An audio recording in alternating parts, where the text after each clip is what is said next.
My father stood at my sister's graduation party, lifted his champagne glass, and announced that she would inherit everything: the BMW, the lake house, and $1 million.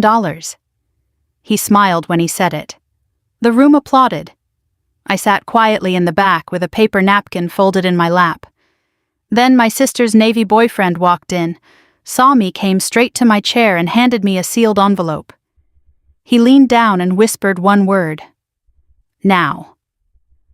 The room went silent. You could hear the ice shifting in the drink glasses. My father's smile stalled first, then my mother's. My sister turned so quickly her graduation tassel slapped against her shoulder. The envelope was cream-colored. Official. My name was typed across the front. Not the name my family used when they were being kind, not Patty, not Sweetheart, not Honey. Patricia Elaine Mercer. The full name people use when something matters. I didn't open it right away. I just looked at it. And at the young officer standing beside me with his hand still half extended like he had made a promise to someone and was relieved to finally complete it. That was the moment the whole room changed. But to understand why, you have to go back.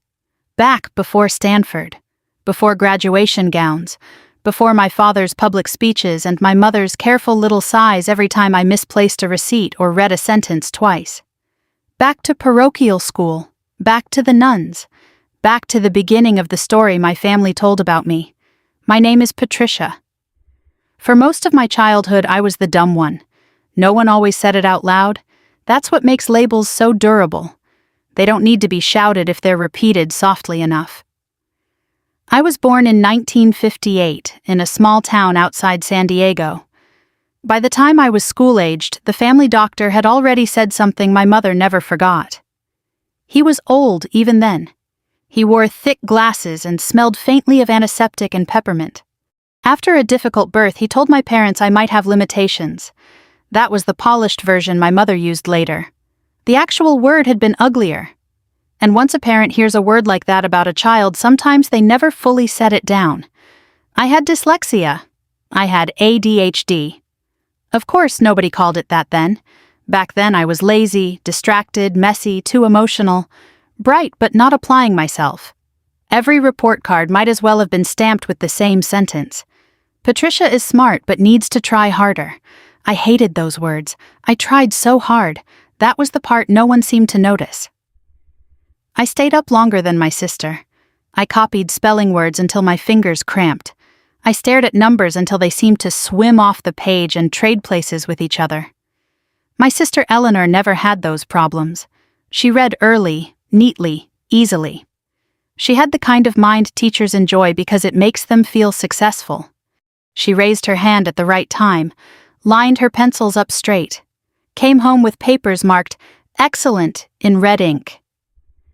My parents loved her for many reasons, but they trusted her mind in a way they never trusted mine. There's a difference between love and confidence. Children know it even when adults think they're hiding it well.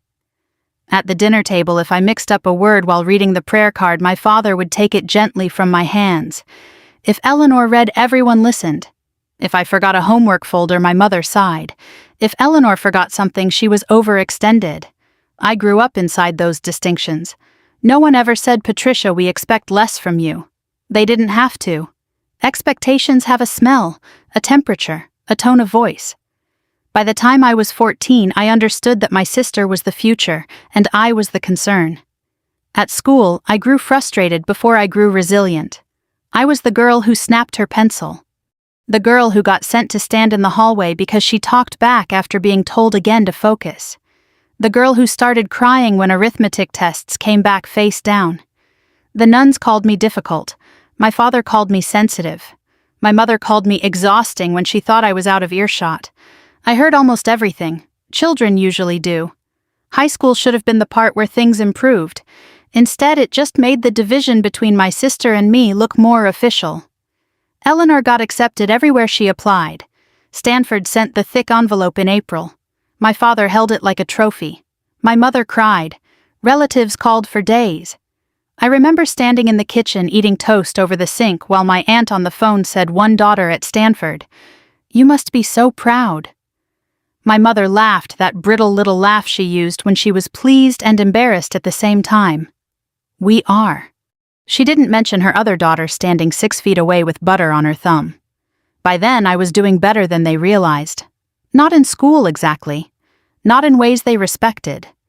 But I had started to understand patterns, systems, spatial work, mechanics.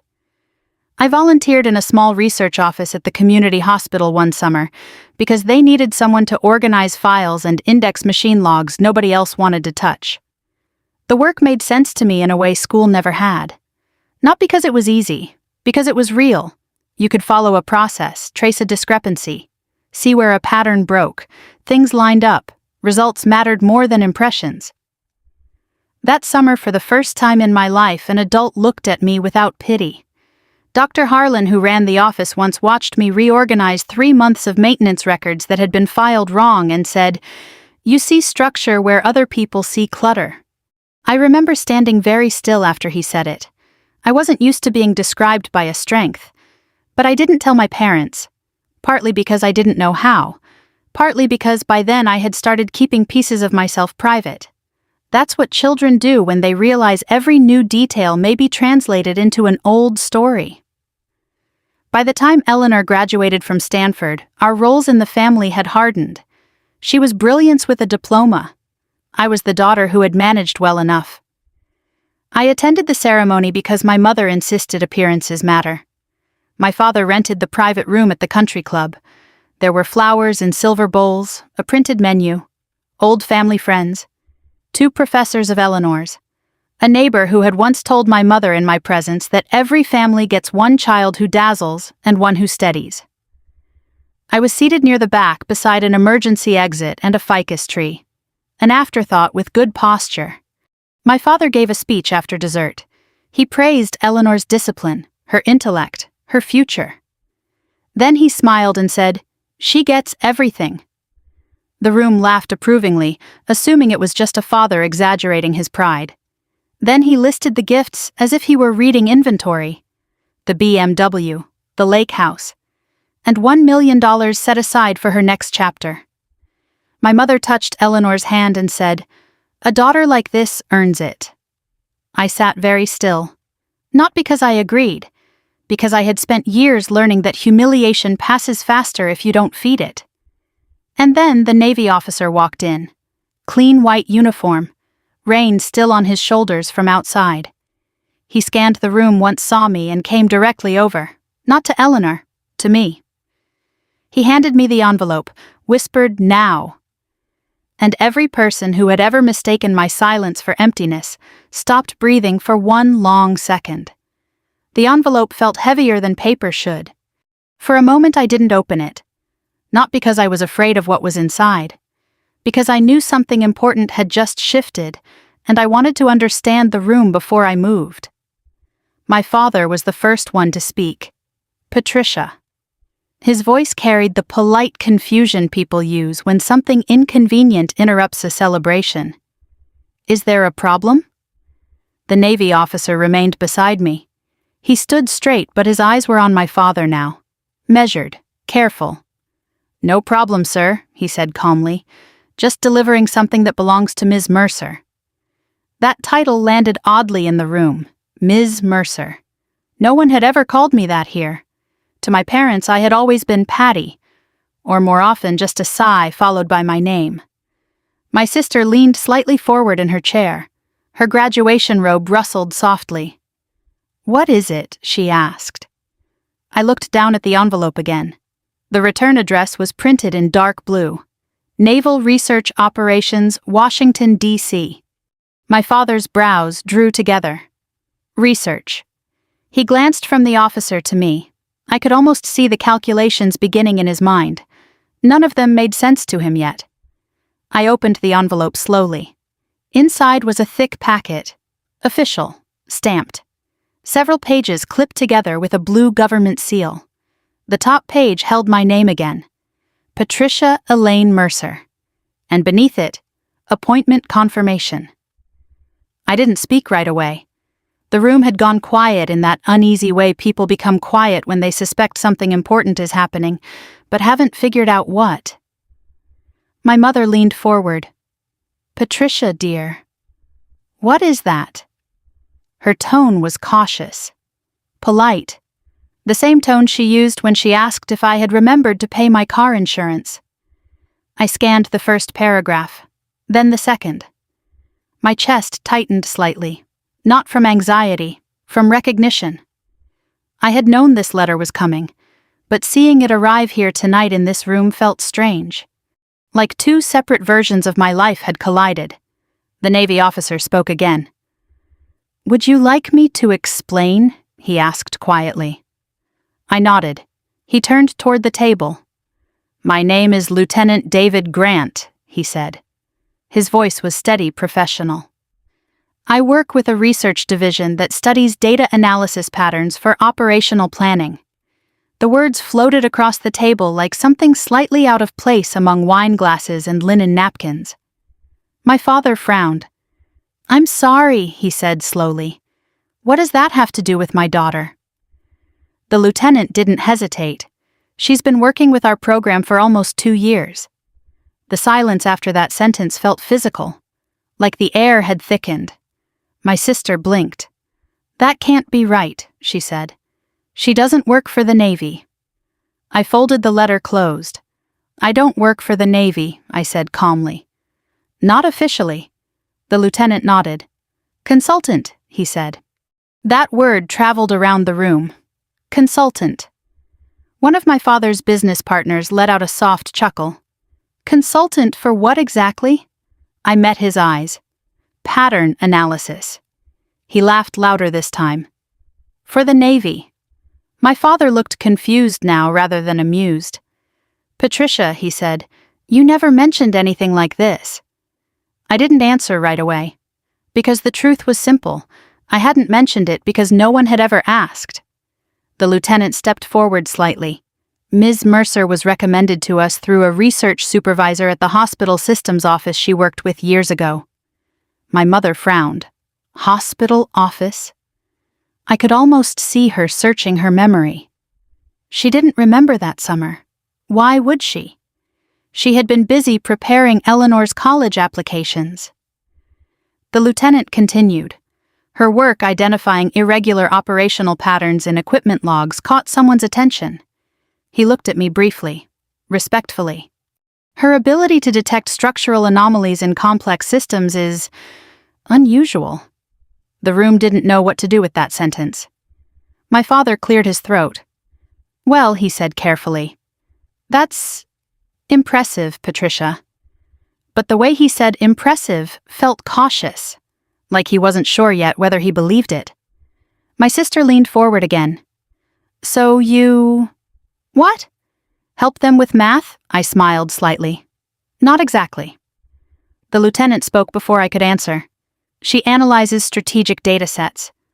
Now my father looked uneasy. "What kind of data?" The lieutenant answered with professional vagueness.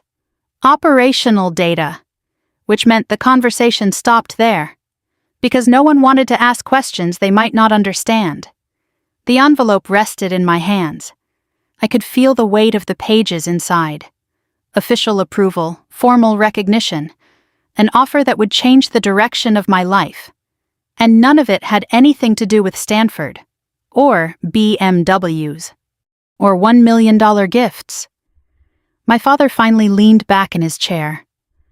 "Well," he said slowly, "I suppose that's something. Something." The word floated between us. It wasn't praise, but it wasn't dismissal either. It was the sound of someone realizing they had misjudged a situation but weren't ready to admit it. Across the table, my sister's boyfriend, the lieutenant, watched the room carefully. He understood something most of them did not. This wasn't just a career moment. It was a narrative collapsing. The narrative my family had repeated about me for 20 years. The dumb one. The one who needed to try harder. The one who never quite lived up to expectations. He turned toward me. "Congratulations, Patricia." The way he said my name made several people glance at each other, because it sounded like the name of someone important. I slid the letter back into the envelope. "Thank you," I said. My sister crossed her arms lightly. "Well," she said, "that's surprising." There was no malice in her voice, only confusion, which somehow hurt more. My mother touched my father's sleeve, quietly. "What exactly does this mean for Patricia?" The lieutenant answered before my father could. "It means she'll be working with us full-time." I looked down at the envelope again, then at my family. My father spoke carefully. "That's quite a development." I nodded. "Yes." For a moment no one knew what to say. Then the lieutenant leaned slightly closer to me and spoke softly enough that only I could hear. "You should probably read page 3. I slid the packet open again, turned to page 3, and felt my heartbeat change. Because page 3 explained something none of them were prepared for. Not my father, not my mother, not even my sister. And when they understood it, the entire story they had told about me would collapse completely. I turned to page 3. The words there were short, direct, and very clear. For a moment I didn't breathe, not because I was surprised, because I understood exactly how this was about to land in the room. Across the table my father watched my face. His instincts had always been sharp when something involved reputation or money. He could sense tension even when he didn't understand the reason. "What does it say?" he asked. His voice had lost its earlier confidence. I folded the page once, carefully, then looked up. "It's an offer," I said. The lieutenant remained beside me silent. My sister leaned forward again. "An offer for what?" I slid the paper back across the table toward the center.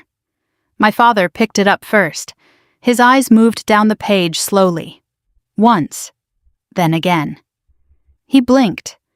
The room stayed quiet, the kind of quiet where every person becomes aware of their own breathing. My father cleared his throat. "This can't be right." He turned the page toward the lieutenant. "This salary number." The lieutenant nodded calmly. "It's correct." My sister reached across the table and took the page. Her eyes moved faster than my father's had. Then she stopped, completely still. 37,000. A month. Her voice came out almost flat. Several people around the table shifted in their chairs. My mother leaned forward. "Let me see that." My sister passed her the page. I watched my mother's expression change slowly. Confusion first, then disbelief, then something quieter. Recognition. She lowered the paper slightly. "You've been earning this?"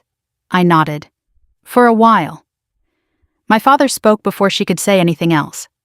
"How long is a while?" "About 18 months. He sat back in his chair. The movement was small but heavy. 18 months. That meant I had been earning more than most of the people in that room, quietly, while they still believed I was struggling to keep a job. One of my father's friends laughed nervously. "Well," he said, "that explains the research program." The lieutenant didn't smile. "This position is the result of her previous work." My sister still hadn't taken her eyes off the paper. "You never told us," she said. Her voice sounded less accusatory than confused. I shrugged slightly. No one asked. That answer landed harder than I expected. My mother placed the document carefully on the tablecloth. "You should have said something." I looked at her. Why she opened her mouth, then closed it. Because we both knew the answer. There had never been a moment where that kind of information would have fit into the way my family saw me. My father rubbed his forehead. "Patricia." He said my name slowly, as if he was trying to adjust to the version of me sitting in front of him. "This is significant." I waited. He glanced at the envelope again. "You've been consulting for the Navy." "Yes." "And earning this." "Yes." He looked around the table briefly. I could see the calculation happening in his mind. Not emotional, practical. My father had always been practical. He ran a small manufacturing business. Everything in his world was measured in contracts and outcomes. But even he hadn't expected this. My sister finally looked up. Her expression had softened. Not with guilt, with curiosity. How did you even get into something like that? That question mattered more than the salary, because it meant she was trying to understand rather than compare. The hospital research office, I said. Years ago. She nodded slowly. You never told us that mattered. It didn't seem important at the time. The lieutenant spoke quietly. It mattered. My father looked at him again. You've been working with her personally? Yes. For how long? About a year. My father studied him, then looked back at me. You kept all of this from us. I shook my head. I just lived my life. That sentence settled heavily in the room, because it exposed something none of them wanted to confront. They had never really asked about my life, not beyond polite surface questions.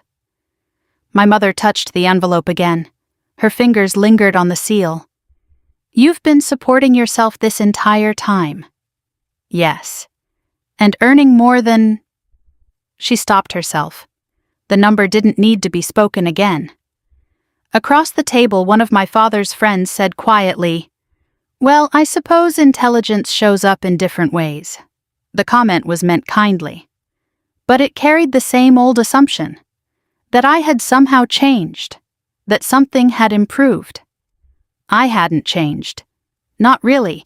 I had simply spent years learning to navigate the world in systems that made sense to my brain. Patterns, data, structures. Things that didn't judge me for reading slowly. My father leaned forward slightly. I want to understand something. His voice was careful again. When did this begin 2 years ago? And before that, I was already doing analysis work. Why didn't you tell us I met his eyes? Because you had already decided what I was. The room stayed silent. My father didn't respond. For the first time in my life, he looked unsure. Not angry, not defensive, just unsure. My sister finally pushed the paper back toward me. You should have been sitting at the front table tonight.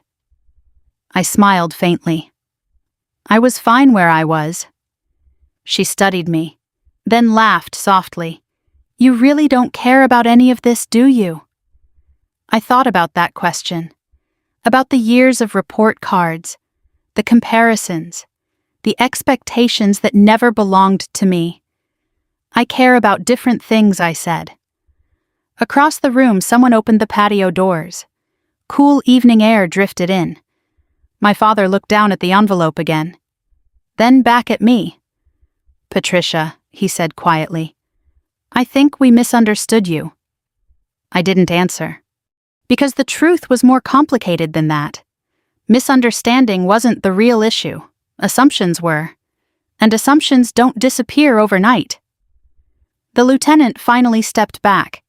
His job here was done. But before he left, he leaned toward me again. There's one more page you should read, he said quietly. Not tonight. Later. I looked at the envelope, then back at him. What's on it? He smiled slightly. The part that explains why they wanted you? My father looked up immediately. What do you mean? The lieutenant paused, then said calmly, She hasn't told you yet, has she?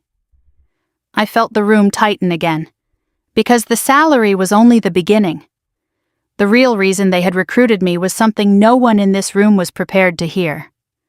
I didn't read the last page that night, not at the graduation party, not in front of the table full of relatives who had just discovered I was not the quiet, disappointing daughter they thought I knew. Some truths need space. Some truths need distance. I folded the envelope carefully and placed it in my purse. The lieutenant watched me do it, then nodded once. He understood. People who work around classified systems usually do. My father stood slowly.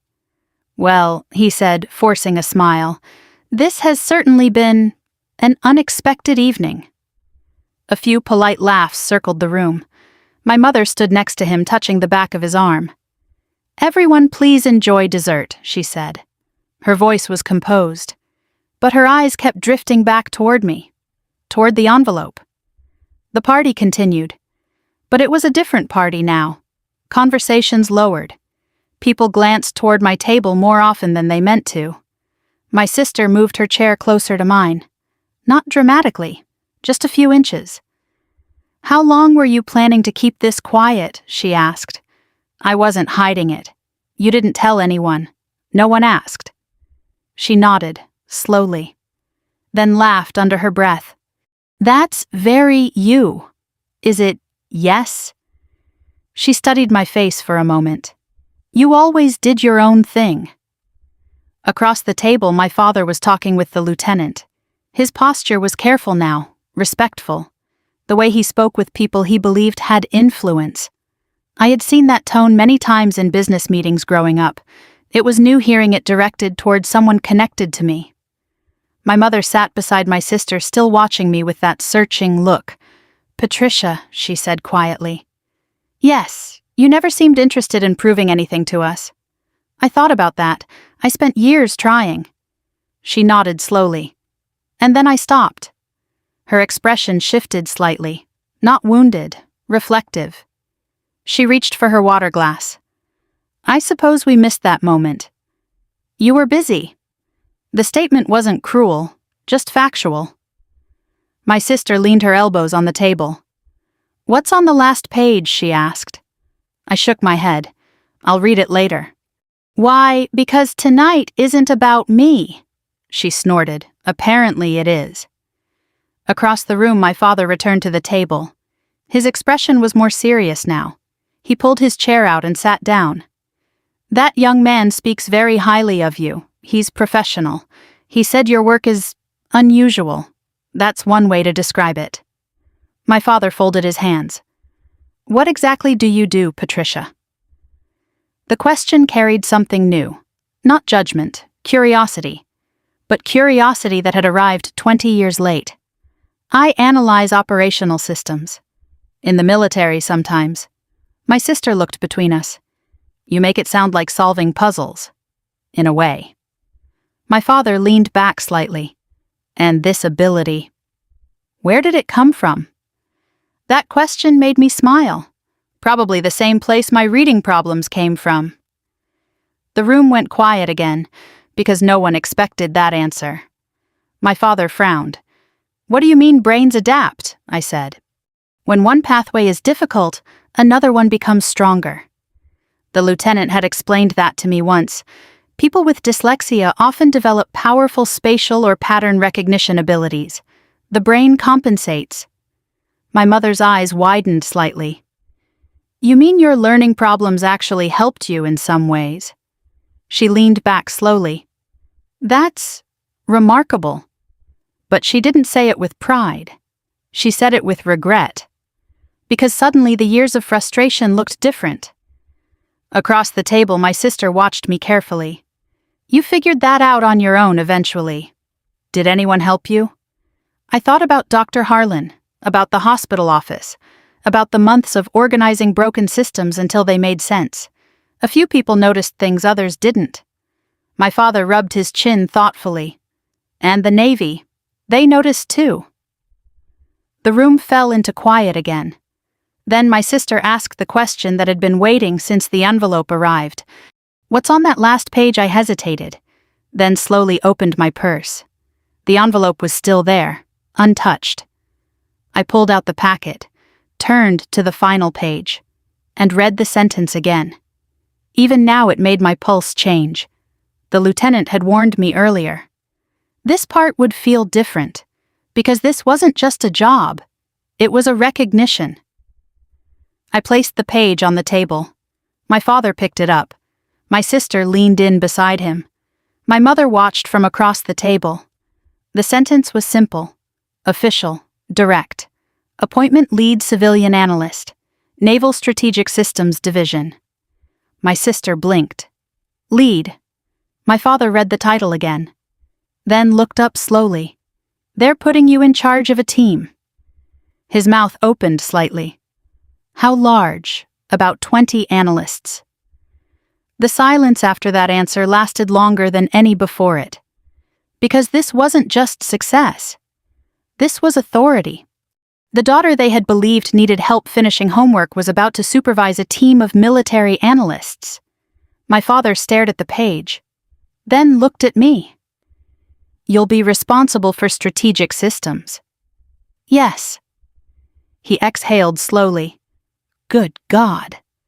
My sister laughed softly. "I guess we underestimated you."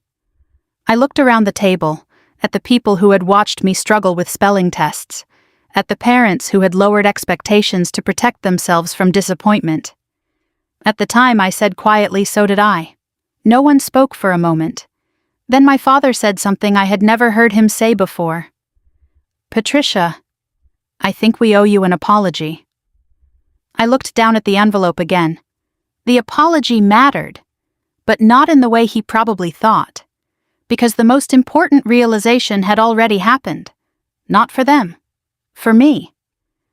And the real question now wasn't whether they understood me. It was whether they could accept the person I had become. The party ended politely. That was the strange part. No shouting, no dramatic confrontation. Just the slow, careful way people behave when something large has shifted, and no one wants to be the first person to acknowledge it fully. My father shook hands with the lieutenant again, longer this time. My mother hugged my sister's professors. Guests collected coats. Someone complimented the cake. But the center of the evening had quietly moved, and everyone knew it. When the last guests left, the room felt oddly hollow. Only 5 of us remained. My father, my mother, my sister, the lieutenant, and me. My sister slipped her heels off and sat cross-legged in her chair. "Well," she said, "that was unexpected." My father stood near the window looking out at the parking lot lights. "You should have told us." He said it gently this time, not accusing, just tired. I leaned back in my chair. "You should have asked." That answer landed softer than earlier, but it still carried weight. My mother gathered the empty glasses from the table. "Patricia," she said quietly, "did we really make you feel that invisible?" I thought about the right answer, then chose the honest one. "Yes." She stopped moving. Just for a moment. My sister looked down at the tablecloth. The lieutenant remained silent. He knew this part wasn't his conversation. My father finally turned around. "I thought we were protecting you." That surprised me. Protecting me from what? From disappointment. He said it slowly. "As a parent, you adjust expectations when you believe something might be difficult for your child." I studied his face. For the first time in years, I saw something different in it. Not authority, not certainty, something closer to doubt. "You didn't adjust expectations," I said quietly. "You removed them." My mother sat down again. Her eyes were damp now. "That doctor—" She stopped herself. But I knew exactly what she meant. The old doctor, the one who had planted the first seed. "You believed him," I said. "We were scared," she answered. My sister leaned back in her chair. "I didn't know any of this," she said quietly. "I just thought you hated school." I shook my head. I hated feeling stupid.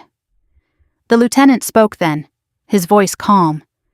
Most of the best analysts I know struggled in traditional school systems. Everyone looked at him. Why, my sister asked.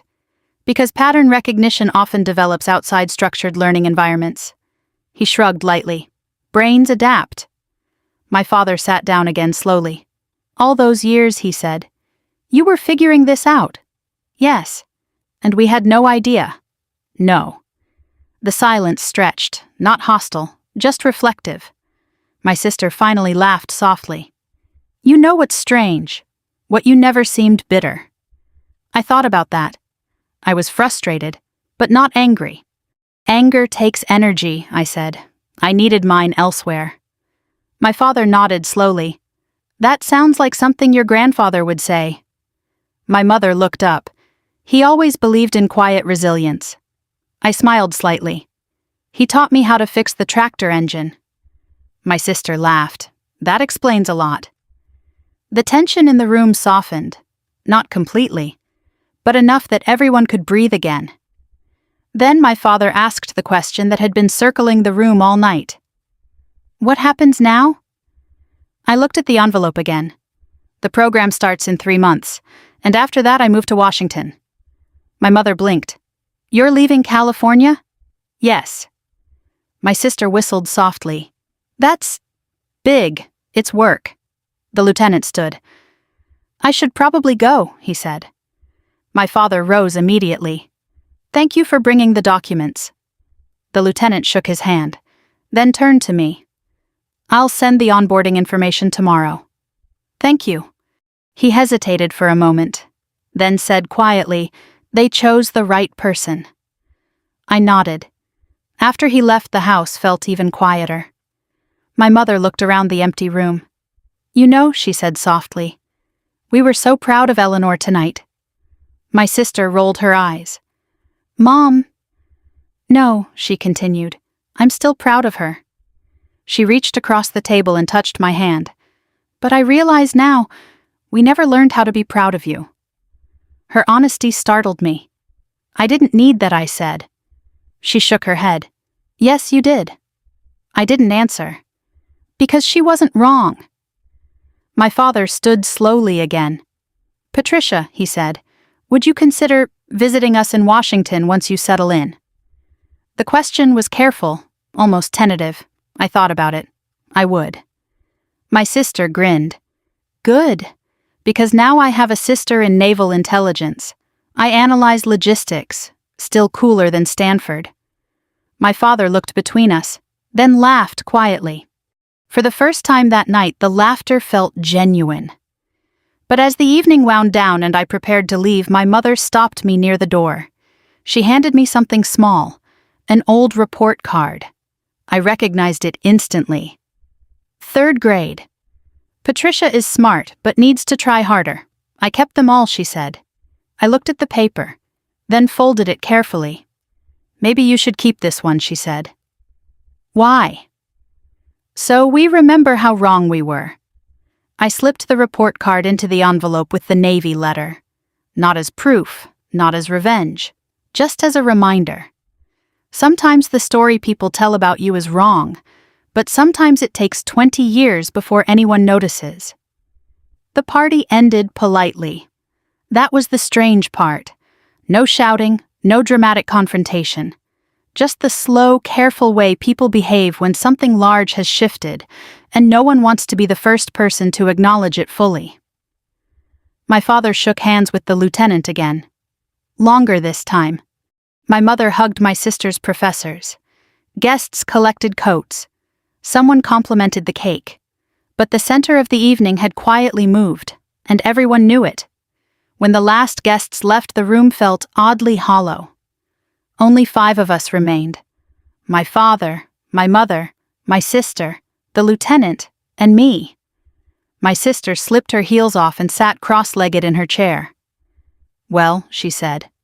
"That was unexpected." My father stood near the window looking out at the parking lot lights. "You should have told us." He said it gently this time. Not accusing, just tired. I leaned back in my chair. "You should have asked." That answer landed softer than earlier, but it still carried weight. My mother gathered the empty glasses from the table. "Patricia," she said quietly, "did we really make you feel that invisible?" I thought about the right answer, then chose the honest one. "Yes." She stopped moving. Just for a moment. My sister looked down at the tablecloth. The lieutenant remained silent. He knew this part wasn't his conversation. My father finally turned around.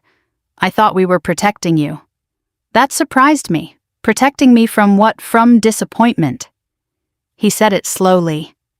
"As a parent, you adjust expectations when you believe something might be difficult for your child." I studied his face. For the first time in years, I saw something different in it. Not authority, not certainty, something closer to doubt. "You didn't adjust expectations," I said quietly. "You removed them." My mother sat down again. Her eyes were damp now. "That doctor..." She stopped herself. But I knew exactly what she meant. The old doctor. The one who had planted the first seed. You believed him, I said. We were scared, she answered. My sister leaned back in her chair. I didn't know any of this, she said quietly. I just thought you hated school. I shook my head. I hated feeling stupid. The lieutenant spoke then. His voice calm. Most of the best analysts I know struggled in traditional school systems. Everyone looked at him. Why, my sister asked. Because pattern recognition often develops outside structured learning environments. He shrugged lightly. Brains adapt. My father sat down again slowly. All those years, he said. You were figuring this out. Yes. And we had no idea. No. The silence stretched. Not hostile, just reflective. My sister finally laughed softly. You know what's strange. What you never seemed bitter. I thought about that. I was frustrated. But not angry. Anger takes energy, I said. I needed mine elsewhere. My father nodded slowly. That sounds like something your grandfather would say. My mother looked up. He always believed in quiet resilience. I smiled slightly. He taught me how to fix the tractor engine. My sister laughed. That explains a lot. The tension in the room softened. Not completely, but enough that everyone could breathe again. Then my father asked the question that had been circling the room all night. What happens now? I looked at the envelope again. The program starts in 3 months, and after that, I move to Washington. My mother blinked. You're leaving California? Yes. My sister whistled softly. That's big. It's work. The lieutenant stood. I should probably go, he said. My father rose immediately. Thank you for bringing the documents. The lieutenant shook his hand, then turned to me. I'll send the onboarding information tomorrow. Thank you. He hesitated for a moment, then said quietly, They chose the right person. I nodded. After he left, the house felt even quieter. My mother looked around the empty room. You know, she said softly, we were so proud of Eleanor tonight. My sister rolled her eyes. Mom. No, she continued. I'm still proud of her. She reached across the table and touched my hand. But I realize now, we never learned how to be proud of you. Her honesty startled me. I didn't need that, I said. She shook her head. Yes, you did. I didn't answer, because she wasn't wrong. My father stood slowly again. Patricia, he said, would you consider visiting us in Washington once you settle in? The question was careful, almost tentative. I thought about it. I would. My sister grinned. Good, because now I have a sister in naval intelligence. I analyze logistics. Still cooler than Stanford. My father looked between us, then laughed quietly. For the first time that night, the laughter felt genuine. But as the evening wound down and I prepared to leave, my mother stopped me near the door. She handed me something small, an old report card. I recognized it instantly. 3rd grade. Patricia is smart but needs to try harder. I kept them all, she said. I looked at the paper, then folded it carefully. Maybe you should keep this one, she said. Why? So we remember how wrong we were. I slipped the report card into the envelope with the Navy letter. Not as proof, not as revenge, just as a reminder. Sometimes the story people tell about you is wrong, but sometimes it takes 20 years before anyone notices. The house was quiet when I returned to my apartment that night. Not the uneasy silence from the party. A softer quiet. The kind that comes when a long chapter in your life has quietly closed. I set the envelope on the kitchen table, the Navy letter, and my 3rd grade report card folded behind it. 2 pieces of paper, 20 years apart. One said I wasn't trying hard enough. The other said I was exactly the person they needed. For a while, I just stood there looking at them. Then I made tea. The same routine I had followed for years. Water, kettle, 2 minutes. Simple patterns calm the mind, especially when something emotional has happened. When the kettle clicked off, my phone buzzed. My sister. I stared at the screen for a moment before answering. "Hey," she said. Her voice sounded softer than usual. "You make it home?" "Yes." "Good." There was a pause. "I've been thinking about tonight," I figured. She laughed quietly. "You always do." Another pause. "You know," she continued, "I really thought I understood our childhood." "How so?" I thought I was the smart one. "You were." "Yeah," she said. "But that doesn't mean you weren't." I didn't answer, not because I disagreed, because I wasn't sure the label mattered anymore. She sighed. "I wish I had noticed what was happening back then." "You were a kid, too. That's not really an excuse." "No," I said gently, "but it's still true." She was quiet again. "Mom cried after you left," she said finally. "That doesn't surprise me. She said she feels like she wasted years misunderstanding you." I leaned against the kitchen counter. Parents rarely admit something like that out loud. People do the best they can with the information they have, I said. "That sounds very mature. It sounds tired." She laughed again. "You always had more patience than I realized. Not patience." "What then, distance?" There was another pause. Then she asked something unexpected. "Are you happy?" The question caught me off guard. Not because it was difficult, because it was so simple. "Yes," I said. She seemed relieved. "Good. Why?" "Because I don't want tonight to feel like some kind of revenge story." I smiled slightly. "It isn't." "Good." Another pause. Then she said quietly, "You know Dad was proud tonight." I looked at the envelope on the table. "I know. But pride after the fact doesn't change the past." "No," she admitted. "It doesn't." We said goodbye a few minutes later. After the call ended, I sat down at the table again. The envelope was still there. I slid the Navy letter out once more. The words felt more real now. Lead Civilian Analyst. Strategic Systems Division. Washington, D.C. A future I had built slowly, quietly, without anyone's expectations guiding it. I folded the letter again and placed it back inside. Then I looked at the old report card. The paper had yellowed slightly. The red ink was still sharp. "Patricia is smart, but needs to try harder." For years that sentence had followed me. Teachers said it. Relatives repeated it. My parents believed it. And for a long time, I believed it too. Until I realized something important.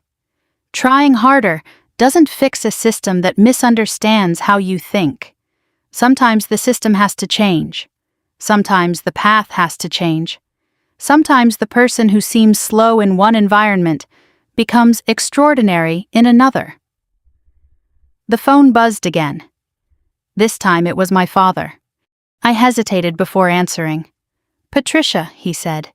"Yes. I wanted to say something before the night ends." "Okay, I'm proud of you." The words sounded unfamiliar coming from him. Not because he had never said them before. Because he had never said them about me. "Thank you," I replied. There was a long silence. Then he said something even more surprising. "I wish I had listened more when you were younger." That would have helped. "Yes," he said quietly. "It would have." Another pause. Then he added, "You know, when that officer handed you the envelope tonight?" "Yes." For a moment I realized something. What that the daughter I thought needed protecting was actually protecting herself the whole time. I didn't respond immediately, because that realization belonged to him, not me. "Good night, Dad," I said finally. "Good night." After the call ended, the apartment felt calm again. Not triumphant, just settled. I took the report card and slid it into the envelope beside the Navy letter. 2 stories. One written by other people, one written by me. I turned off the kitchen light and headed toward the bedroom. Tomorrow would look like every other workday. Emails, datasets, patterns, quiet work. But tonight something had shifted. Not in the world, in a family. And sometimes that kind of shift takes longer to understand than a career change, because the hardest pattern to recognize is the one we've believed about ourselves for years. The morning after the graduation party felt almost ordinary. Sunlight came through the kitchen window, coffee brewed. The world outside moved the same way it always had. Cars passed. People walked their dogs. Nothing about the street suggested that a story 20 years in the making had shifted the night before. But inside me something had settled. Not victory, not revenge. Something quieter. Clarity. I sat at the kitchen table again with the envelope in front of me, the Navy letter, and the old report card. I thought about how easily lives get shaped by small sentences, a doctor's guess, a teacher's comment, a parent's expectation. Sometimes those sentences become walls people live inside for years, until one moment breaks them open. My phone buzzed again. This time it was my mother. I answered. "Patricia, yes, Mom." Her voice sounded careful. "Did you sleep well?" "Yes, I didn't," I smiled faintly. "I imagine you had a lot to think about." "That's an understatement." She paused, then said something slowly. "I read some of your old school papers last night." "You kept those too?" "Of course." Another pause. "You were trying much harder than we realized." I looked at the report card again. "That's how most kids are." "Yes," she said softly. "We just didn't see it." Her honesty didn't erase the past, but it softened the edges of it. "Mom," I said gently, "you did the best you could with what you knew. I'm not sure that's enough. Sometimes it has to be." She exhaled slowly. "I hope Washington treats you well. I think it will." "And Patricia." "Yes, I hope you remember that your family is proud of you now." The word now hung between us. It wasn't perfect, but it was real. "I know," I said. After the call ended, I sat quietly for a while. Then I did something simple. I opened the envelope one last time, took out the report card, and read the red sentence again. "Patricia is smart, but needs to try harder." I folded it carefully, then placed it in a drawer instead of back in the envelope, because that sentence didn't belong next to the Navy letter anymore. It belonged in the past. 3 months later, I stood inside a government office building in Washington. The hallway smelled like fresh paint and coffee.